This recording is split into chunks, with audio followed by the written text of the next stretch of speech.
Last game nila, big lineup, but this time around, trying to use their speed to their advantage. Well, I think it's really... This time around, si Craniel Villarias starting at that small forward spot. Samantala, usual balasa naman para dito ay Coach Jerome Garcia. Philip Manalang in the starting line. Almost #1 in every statistical category there is itong Nueva Ecija. Palma, great bounce pass to Michael Mabulac. Right now, that point has been something looking forward para dito sa Bacolod All Stars. Meanwhile, Collado barreling through the lane for that Bacolod at 16 at Nueva Ecija only 9.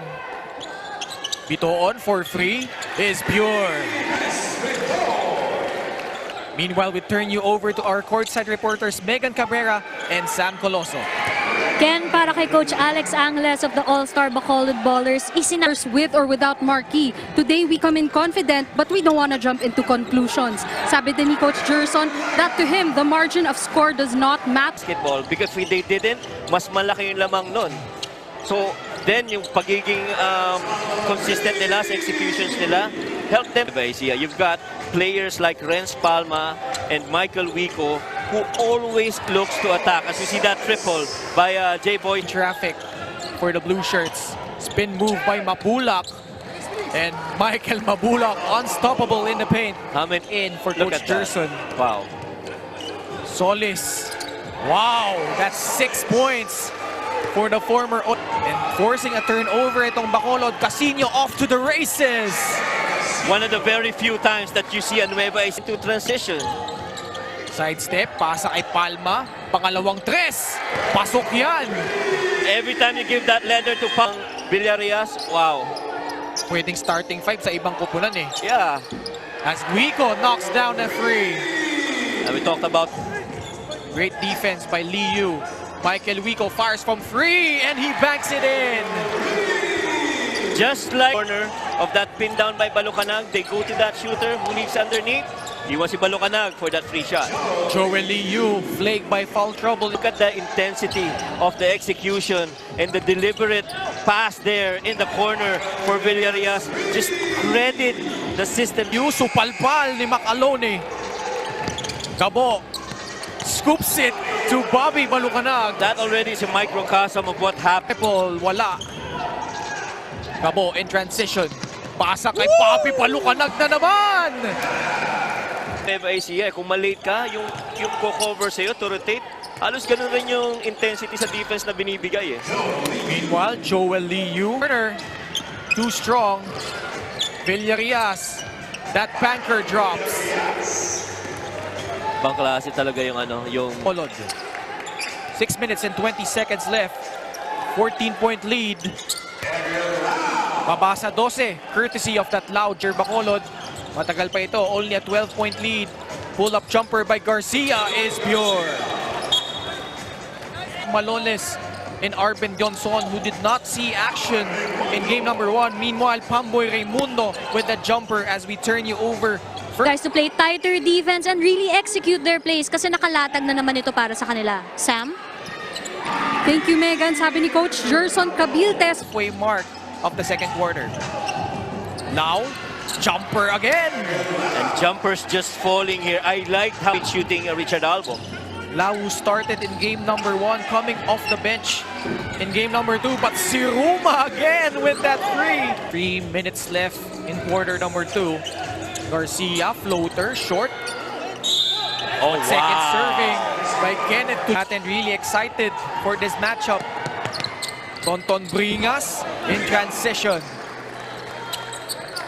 Where Gonzalez inserted here as Dionson stretches. No, but Tulipas with that stick back. Wow. The defense solid there.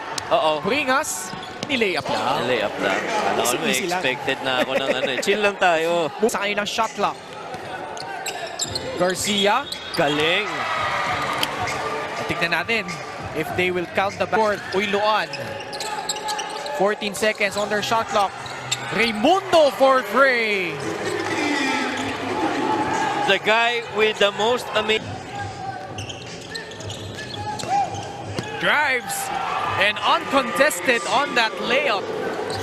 this is a good opportunity to look to equalize with the 3. Solis solid from mid-range. Jones. Pagkakataon for Bacolod for their first lead of the game. Solis, nagulat pa, libreng-libre sa loob. 4 straight points. Coach Jerson was not happy with what turned out on the second quarter. Sabi ni Coach, we were all out but we were relaxed. This time, I want a switch. I want you. Bacolod All Stars. Floater ni Wico. Maikli, but Michael Mabulac with the putback. Would be Being denied by Gabo. Lau attacks baseline. Da. Denied by Mabulac.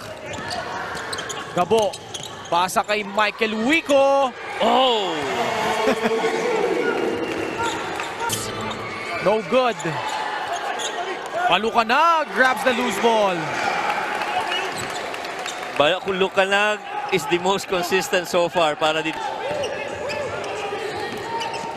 Balucanag drives down the lane and backs it in.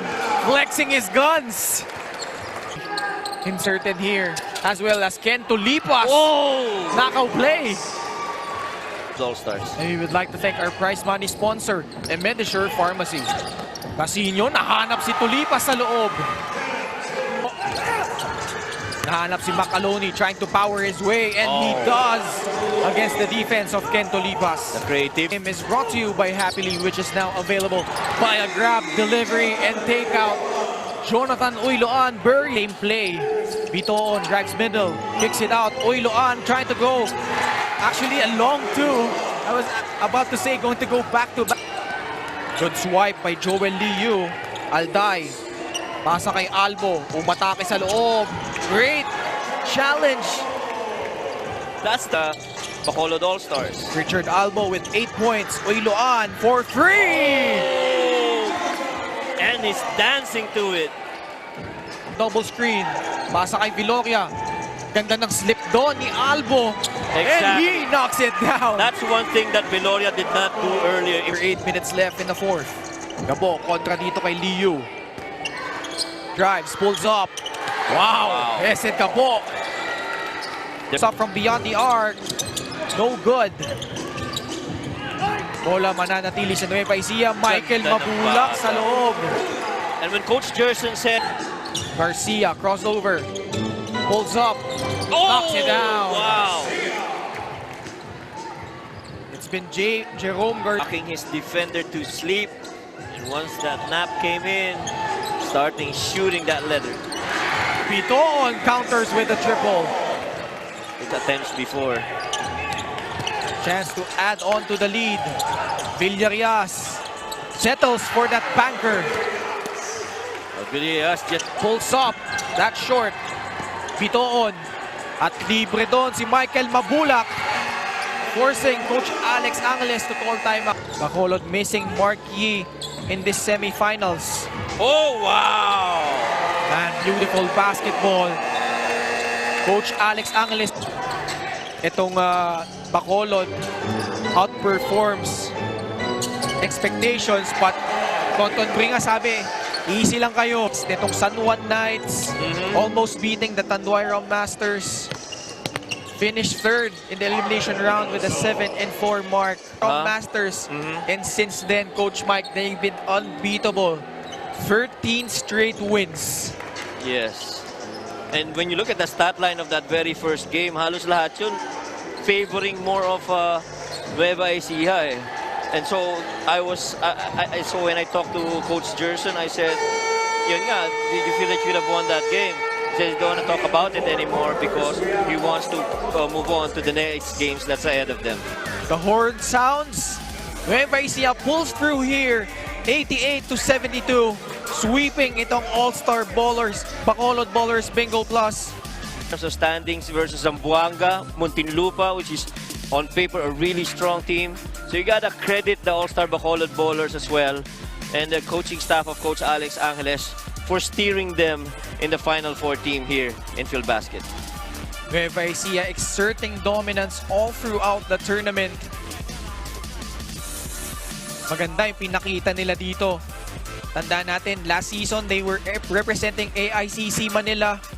Finished with a 7-3 mark to lead the elimination round.